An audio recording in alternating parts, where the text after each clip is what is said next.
अभी हम समझेंगे कि कपूर जो है इतना जल्दी क्यों जल उठता है।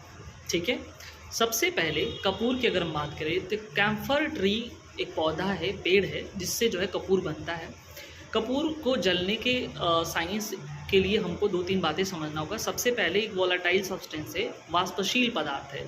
दूसरी बात, इसका इग्नियस टेम्परेचर जो है बहुत ही कम होता है, यानी कि ज्वलन तापमान कम होता है। ज्वलन तापमान हम ऐसे समझ लेते हैं कि कोई वस्तु अगर बहुत जल्दी जल जाती है, यानी कि आग उसमें जल्दी पकड़ लेता है, तो उसका इग्नियस टेम्परेचर बहुत कम होता है। ठीक है, अगर कागज़ को, लकड़ी को जलाओगे तो सबसे पहले कागज़ में आग पकड़ेगी, बिकॉज उसका इग्निशन टेम्परेचर बहुत ही कम होता है। ठीक है, तीसरी बात ये चीज़ है कि कपूर जो है कार्बन और हाइड्रोजन से मिल करके बना होता है। ठीक है, जैसे ही हवा के कांटेक्ट में आता है तो ये हवा से मिल जाता है, और उसके बाद जो है उसमें अगर जैसे हीट मिलेगा, यानी कि जैसे ही वो गर्म होगा तुरंत आग इसमें पकड़ लेगी। तो ये भी आपको समझना है।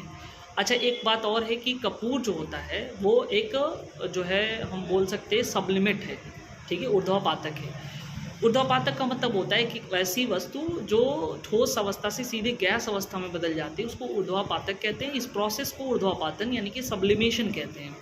कपूर हुआ या नैप्थेलिन की गोली हुई, वो सीधे डायरेक्ट जो है क्या होता है, सॉलिड से वो गैस में कन्वर्ट हो जाते हैं। ठीक है, तो कपूर का इतना जल्दी जलने के पीछे का जो साइंस है उसका यही है कि बहुत ही वोलाटाइल होता है।